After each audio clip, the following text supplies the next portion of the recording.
Today's video is on supercar ownership in Australia and how much it'll cost to run this car in Australia. When I first bought my first supercars, I couldn't find any content or any information on what I needed to earn and how much it was going to cost me to maintain this car in Australia. Everything was kind of localized for the US market or Canada, but today I'm going to be focusing specifically on Australia. And today, what we've got here is my 2016 Lamborghini Huracan. And this is a pretty unique spec. It's got a China blue wrap on it, and it's also got a OEM Lamborghini aero kit on it. So this car here has the side skirts, the rear spoiler, as well as a rear diffuser. We also have a upgraded Lamborghini race exhaust, as well as the front lip as well. So the kit cost the original owner 55,000 Australian dollars to install, and that Lamborghini race exhaust is the one above the sports exhaust, and that costed them about $15,000 to install.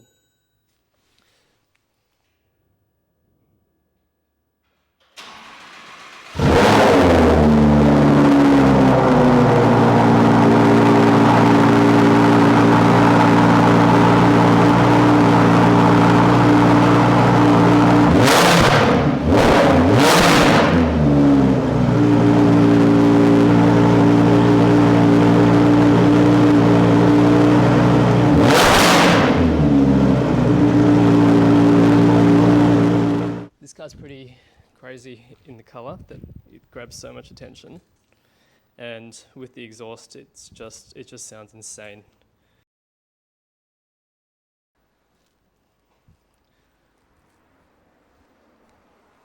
So on this car, the guy that I bought it off, this rear brake light was slightly cracked on the inside. And something like that is going to cost you about $3,000 alone from Lamborghini. That's excluding labor. So labor would probably be about $500 an hour. And who knows how many hours it would take to install that, possibly 2, 3, 4 hours. So you'd be looking at around $5,000 just to fix something like that in Australia.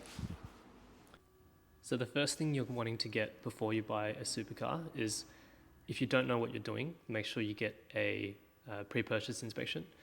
I got this inspection done by Lamborghini in Sydney, and that's where the car was, and I'm in Melbourne, so I had to just get them to drive the car over. This costed $1,300, but well worth it, because when I resell the car, which I have, I just showed the new buyer that I got it inspected and it was all good. Lamborghini gave the seal of approval, so that's going to be worth money. So in a way, I kind of get that back. This is the original invoice that the original owner bought. Sorry, not the original owner, but the owner before me. He paid $405,000, and I bought the car off him for $338,000. So within the space of 2 years, he lost about $70,000. So 2 years of depreciation, $70,000. That's quite a lot of money, and this is kind of why you'd generally rather buy secondhand privately if possible, because to get a supercar at a good price, you want to be lowballing people, and with dealers, it's a numbers game, so lowballing generally is not going to work. So private sales are usually the way to go, because supercars, especially now, are hard to sell, and they've been on the market. Usually people have these cars on the market for like 6 months, and they deal with lowballers and people that just aren't ready to buy. But me personally, I didn't need finance. I just bought it outright, and I used that to my advantage, because this particular seller that I spoke to, he had dealt with a lot of people that had to do pending finance. They put a deposit, they did an inspection, and then their finance fell through, and he was just frustrated. So then I put in a reasonable offer on the low end, and we eventually negotiated, and he agreed on the price. Servicing. I don't have all the service records here with receipts, but this is one that the last owner did, and this was back in October 22, and the total for this one was 19k, but that was because he fitted the race exhaust, which is just here. That race exhaust was 12.5k just for the part. Labour somewhere else, but yeah, it's usually about 3k per service otherwise. And then this one here was a major service in March 24. Actually, sorry, no, this wasn't a major service. This one was a oil leak that he got fixed before selling, and that was just 6.2, and that was unscheduled.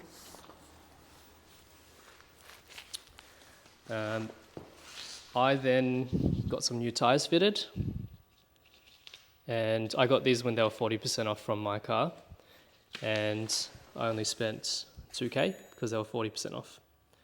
So pretty good for 4 brand new Pirelli P0s.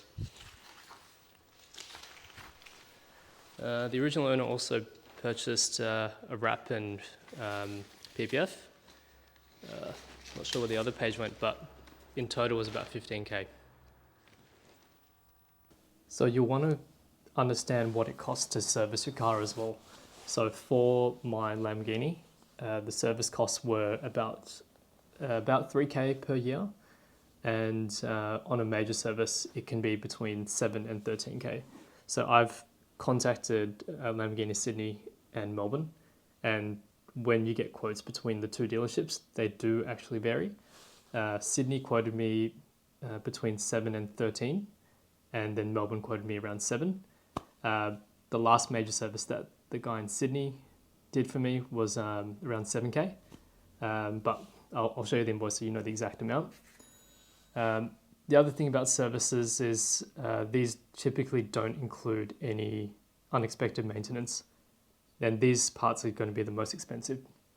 So one of my neighbours down the road who owns a Murcielago, he said his clutch just died, so he needed to get a replacement clutch, and Lamborghini quoted him about 30,000. So now he's in a position where he's trying to find ways to bring that cost down. So whether he's going to go to an independent mechanic or whether he's just going to go directly through Lamborghini himself. But that's something you need to think about. It can be 15 to 30k for unexpected maintenance.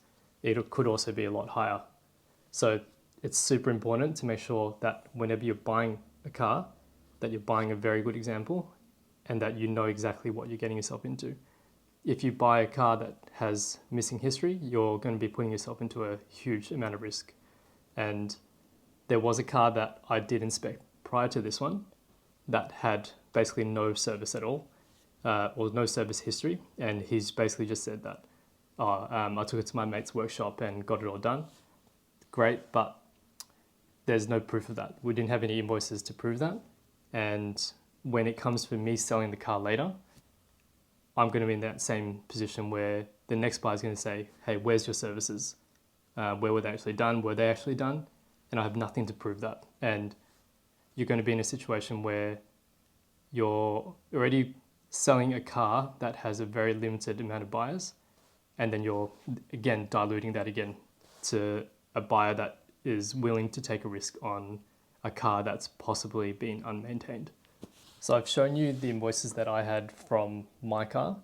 I did manage to find a Lamborghini Huracan that was on an auction at Pickles, and they did include the invoices for their services, but they did only include 3 invoices. So it was a 2016 with around 32,000 kilometers at the time of selling, and the 2022 invoice for a service at Zagami was 2,929.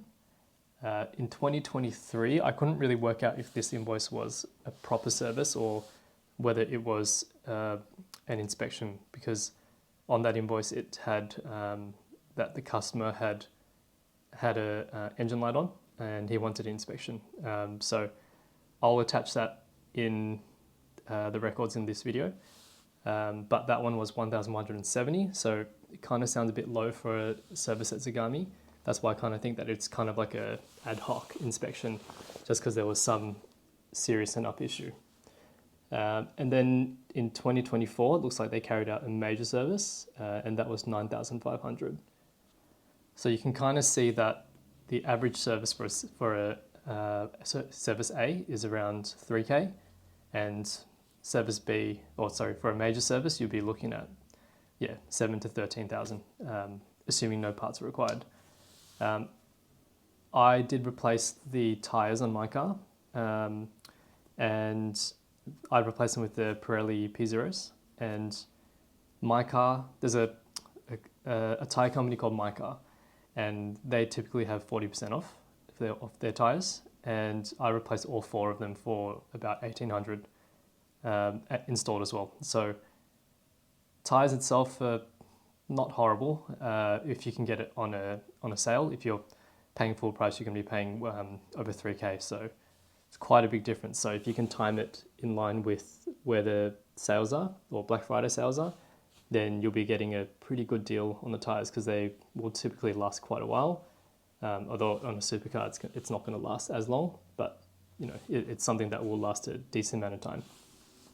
So before even considering to buy your car, you need to make sure that the insurance is reasonable. So every time I buy a car, I always look at all the different companies that can offer insurance, and I get quotes from them, because my previous Mercedes AMG GT, I just bought it and I didn't expect it to be high. I thought it might have been $3,000, and it ended up being 7K. So whenever you buy these type of cars, you need to make sure you're comfortable with the insurance costs, because cars like McLaren, a lot of the companies that I got to quote me were quoting 10 to 15,000 per annum, and plus excess if you have an accident, and the excess could be 2,000, it could be 5,000, depending on what they determine for you. And everyone is different. Every company quotes you differently based on where you live, based on your risk factors. So there's no typical guidance, and it can vary significantly, just by person to person, by area as well. But for me, for the Huracan, I've written down a few of my quotes in a spreadsheet, and I'll share that with everyone. I've got quotes for the Lamborghini Huracan, McLaren 650S, 540S, the AMG GT, and I'll include them all there so that you have as a reference for me. And me as a male, 34 now, at the time would have been 33. For the Huracan, it was $4,447 a year, which is not horrible for a car that's worth around 350K in the current market, and over 500K brand new. And excess was 4,600, and that included the windscreen replacement. You do need to make sure you read the PDS on your insurance policy, because when I got this, I didn't read it properly. And when you read the PDS, there is a clause saying that you will be only covered for theft if you keep your keys in a locked safe. And that safe has to be bolted to the ground as well. And to my knowledge, I don't think anyone really does that. So one thing to really be careful is, you don't want to be exposed to that risk. So you want to make sure that if it does happen, your car does get stolen, you have done everything you can do to make sure that you're going to be covered. Because if I left it on the kitchen table and they found out, then I'm not going to be covered because if it gets stolen. So just some other quotes that I got for the Huracan. RICB quoted me around 9K with a $2,000 excess, agreed value around 300K.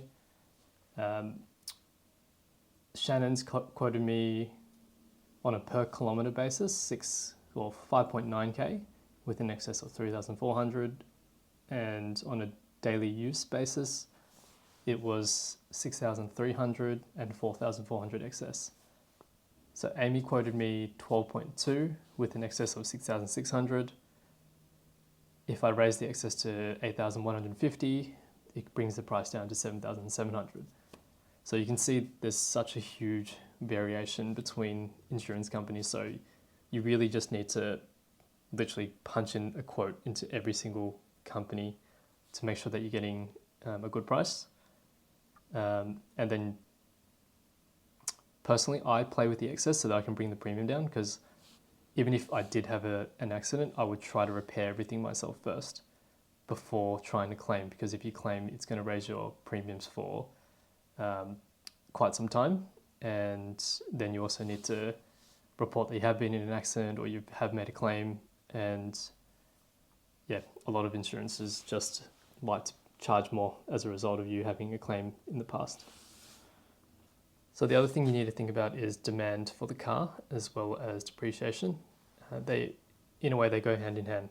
So the first supercar that I owned was the Mercedes AMG GT, and that to me was a super cool car, but apparently the demand wasn't really there for that kind of car, because most buyers in that kind of market would rather buy a 911.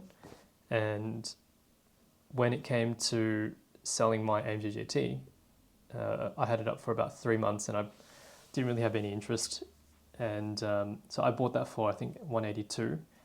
And then after 3 months, I just kept getting low balls and I just got frustrated and I ended up selling it for 172 or 174, somewhere there. So I lost about 10 grand in the space of, I think it was 6 months, in addition to the stamp duty that I paid. So quite a decent loss within 6 months, even though I had fun, but it's still a big hit. And I usually try to buy at the right price so that I'm not exposed to as much risk. But now so when I bought that car, that was probably around 2023, 2022. If I kept that car now, that car has lost another 15, 20,000 in that space of time. So it's one thing to buy a car, but it's also being able to sell at the right time as well. But as long as you're buying a car at the right price, or if you're buying it at a good price at that time, then at least you're exposed to less risk when it comes to the time to sell. I typically try to sell things quite quickly because I don't want to be exposed too much to that depreciation risk, and I don't want to be exposed to the risk of having to replace any major parts. The next car I bought after the AMG GT was the Audi R8. It was a 2016 V10, and I bought that from a dealership for 240k plus stamp duty. And then I sold that 6 months later. And again, it was a similar thing. Not as desirable as a Lamborghini. And it took me about a similar amount of time. I think it was 2 months to sell it. But yeah, similar story. Just lots of low balls, no genuine buyer. One absolute time waster that made me drive the car out to him, kept stringing me along saying his finance is going to be approved, but he never came through and he just kept ghosting me half the time. Complete waste of time. And then eventually just got frustrated and sold it at, I think it was 220 or 225, something like that. And that was, again, space of 6 months, and yeah, 10, 15k loss in the space of 6 months is, yeah, not great, but yeah, it is what it is. And then, yeah, with the Lamborghini, when I was in 2 months of about selling it, because I had our second baby coming up very soon, and I was like, well, I'm not really driving it now very much, and there's kind of no point me keeping this car for another year to see whether I will drive it more. And I don't really want to take a depreciation hit and need to service it this year as well as next year, which means that I'm up for 3k plus another 3k to service it, so a total of 6k for holding costs. Not to mention interest on, or offsetting my interest on my home loan. So I thought I might as well just put it up for sale, see what comes. It's a unique car, so I'll put it up on Facebook and see what happens. I didn't bother putting it up on car sales, and put it up on one specific page, which was the exotic car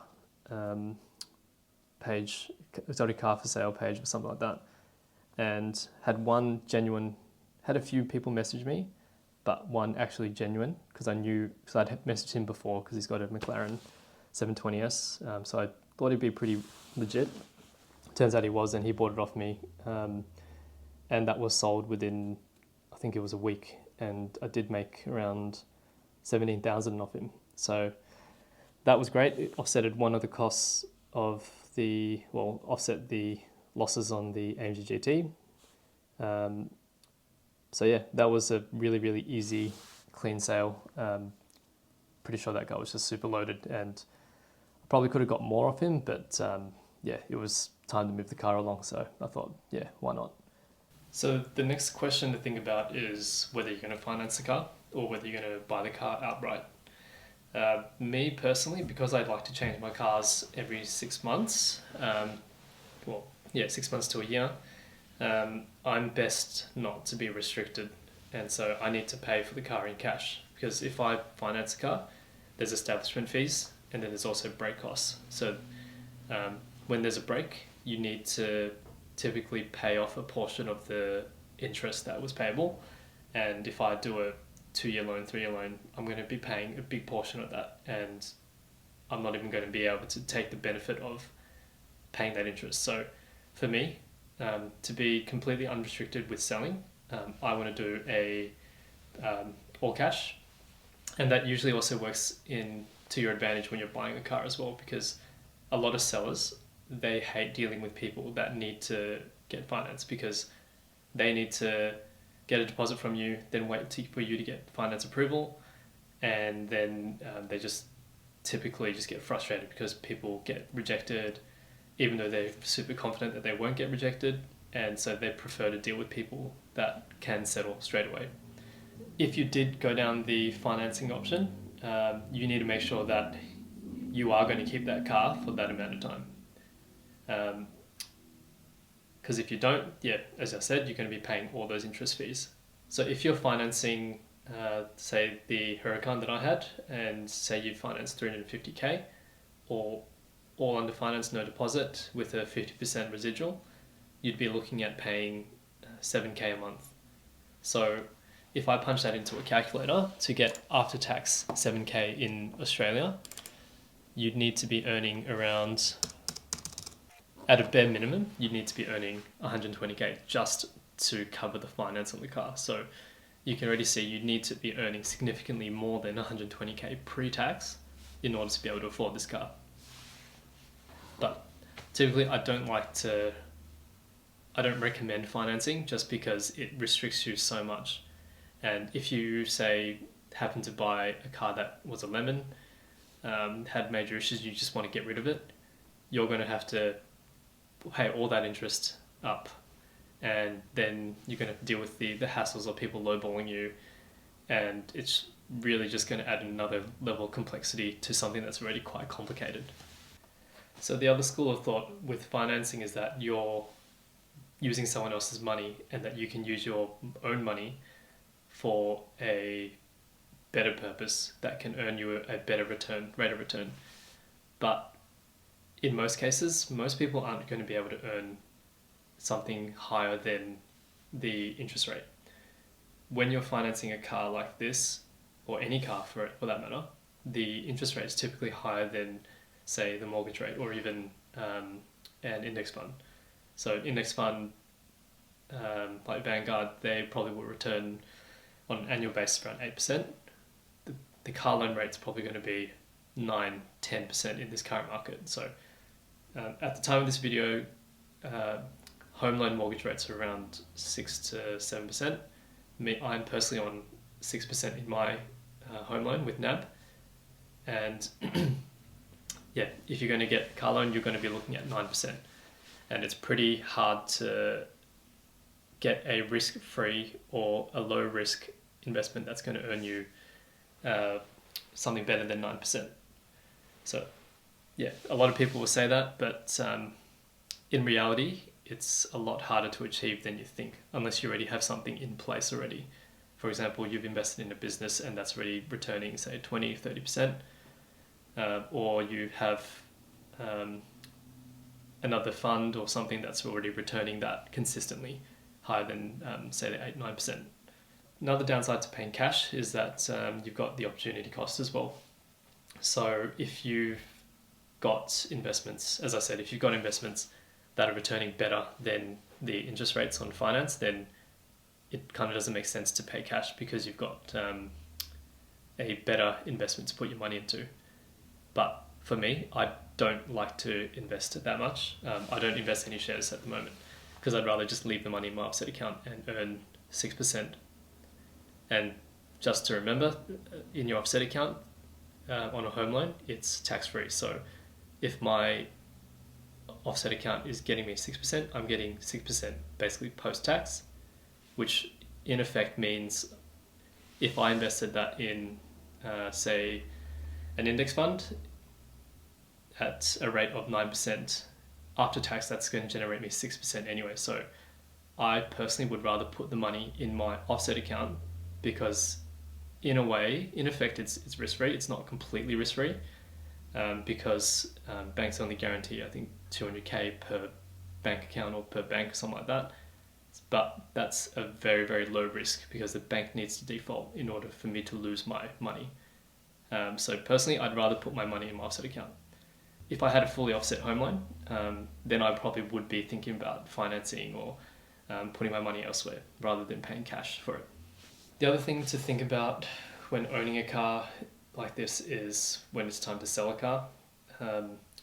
Like I said before, there's going to be so many people that message you, like time wasters and low ballers that just want to try and get in the car for as low as possible. So like I've listed the Huracan on Facebook, which was in a specific page is great, but if I listed it on Marketplace, it's crazy. Like people just say, they message you, you get like 50 messages saying, oh, what do you do for a living?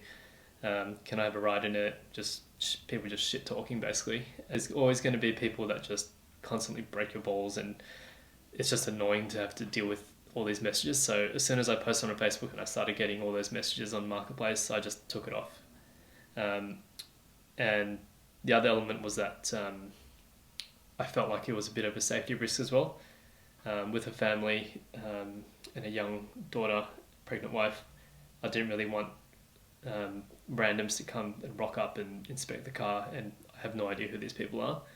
So yeah, it's depending on your situation and where you live, you kind of want to make sure that whoever's coming to see your car is a genuine buyer, and you don't want any tire kickers or anyone that's going to pose any threats to your family or anything. That's probably me being a bit conservative, but that's the day and age we're in. There's heaps of car thefts and robberies at the moment, and yeah, that's just me trying to protect myself and the family. But yeah, it's for a supercar, generally speaking, it's going to take a while to sell, unless you've got something unique. So personal factors are the factors in your personal situation that can influence whether you should or shouldn't buy a car. So that's first of all, you want to know what car you want to buy, because that's going to determine how much you can spend and whether it's going to be reasonable. Like if you're going to be thinking of buying like a Pagani Zonda, which is like $1 million car, that you're going to need to have a pretty significant level of income. But if you're looking at buying a Audi R8 or a Huracan, you're looking at a car that's worth 200 to 400k, for example. And so the factors that you want to look at are how much do you currently have in your savings? If something serious happens and you need a major part replaced, can you afford to replace it? Can you afford to replace the clutch? That might be worth 30 grand. So you want to make sure that that car is that you can afford to pay for those parts and any surprises. Can you pay for the insurance? How do you plan to pay for that car, whether it's finance or cash again? How old are you? What are your plans for the future? Are there going to be any changes in your future expenditures? For example, are you going to be buying a house? Are you planning to buy a investment property? And especially with property, like a lot of properties in Victoria now are negatively geared as a result of all the interest rate rises and property maintenance that we need to pay. So keeping in mind that a lot of that's going to be negatively geared if you're going to be buying an investment property.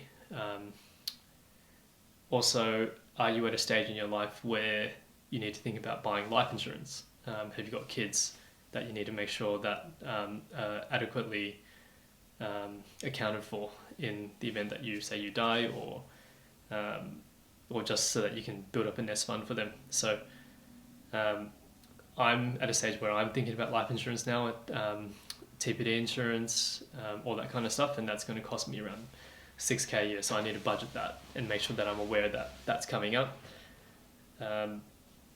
So yeah, everyone's situation is going to be different, but you need to be aware of what your current expenditures are and what your future possible expenditures are. So you might be single, you might get in a relationship later, and you decide to buy a house. So you just need to make sure that you factor that in and that you've got room in your income to pay for that. Or alternatively, if you've got variable income, so for a business income, that you can somehow increase that income, whether it's, I don't know, increase marketing or you just do more hours.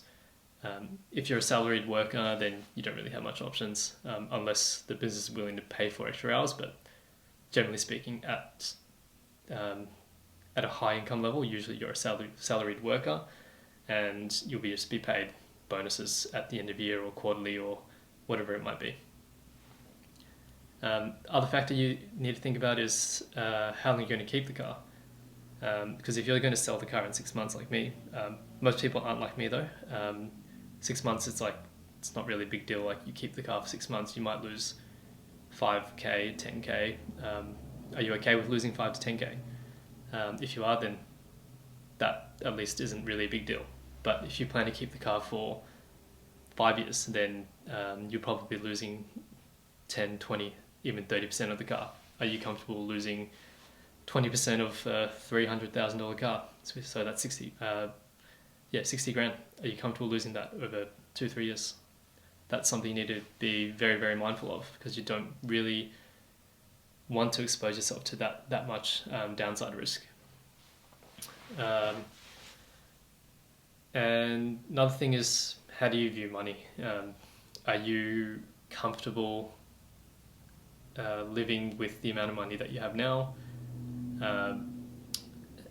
Have there been any kind of life experiences that, you kind of just want to enjoy the money that you have and not want to worry about generating a huge bank balance unnecessarily? Like, that might be family health. Like, for example, me personally, my parents are not doing too well with health. Then you get to a point where you're just like, well, what's the point of having all this money? And you might as well just enjoy it. When you die, you're not going to take anything with you, so stuff it. Just use the money, enjoy it. As long as you're not spending all your money and you're spending reasonably, then it's okay. But if you're spending 80% of your income on the car, that's just a stupid idea. So yeah, everyone's situation is different, so you're the best judge of yourself. Another thing is that depending on what you're doing in life, supercar ownership apparently can open up opportunities for you. In my work, I do e-commerce, so for my niche in e-commerce, it doesn't really do much. I mean, a lot of people say it does open up opportunities, but in my experience, I went on a car cruise. You meet people, but did it really help my business? No, it did nothing. Like, I met them, didn't really keep in touch with any of them. So each to their own. Some people are good at networking. I'm just shit at networking. I can talk shit, but networking is a different thing. But everyone's business is different. Your work might be different, and it is important to have those connections. But for me, my work is very, very independent, so it didn't really unlock any opportunities for me. The other thing is how you get your money. So if you're a salaried worker, then you know exactly where your money's coming from. You know what you're going to get. The only variable is bonuses. Me personally, my business is run through a trust, so I just get paid through trust distributions. So that's the other thing. I have the ability to vary my income through that trust distribution, but other people won't. So yeah, in a way, you kind of need to be mindful how you generate that income as well. So some general rules that I like to follow when buying a supercar is that the car should only be worth at maximum 10 to 30% of your net worth. And obviously the lower the better. And it can be closer to the 30% depending on what stage you're at in life, but also depending on what income level you're at. So you might be starting to earn some really, really good money. And that's when you might say, okay, well, maybe I can justify spending 30% of my net worth.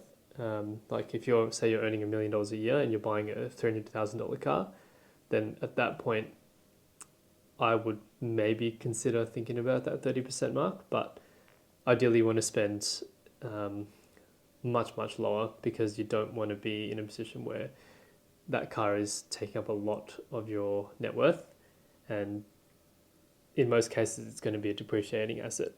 So we don't want to expose ourselves to too much risk. The second thing that I would also go by is that I would want 100% of the car's worth in liquid assets. So liquid assets could be an ETF, index fund, or even cash. This is just a benchmark that I like to use as a guidance because that just shows that I can afford it. I don't want to have only a little bit because then if something goes wrong, I do still have the money to pay for unplanned maintenance or unexpected costs. And then the third thing that I'd like to go by is the car should be, so my income should be at least 1.5 times the price of the car. And that just means that on an annual basis, I would still be able to afford that car post-tax. So these are just 3 different factors that I like to personally use as my guiding tool to whether I can afford or justify buying a car. And then we also need to consider all those personal factors to then justify buying that car and whether it's sensible or makes sense to do so. So hopefully all these things help you to decide whether it's right for you to buy a car. Every person's different, your situation is different, so it's really, really hard to suggest a one simple rule, but these are just all the things that I think about when buying a car. It's not simple. There's just heaps and heaps of factors and you need to be the judge. And when buying something like this, it's always emotional. So it's always best to get a second set of eyes so that they can then tell you whether you're being stupid or whether you're being sensible. So yeah, always best to double check with someone just so that they can kind of ground you, just in case you're just in case your ego is a bit inflated at that time. So yeah, hope that helps. Please like and subscribe to my channel. So hopefully I'll be able to post up some additional content. I do want to post up content about business and e-commerce and how liberating it is in terms of like freedom of time and the ability to uncap your earnings. So yeah, I'll be launching some new videos in I don't know when I have time, the next week or months. But yeah, something will come, and yeah, keep your eyes out for it. Thanks.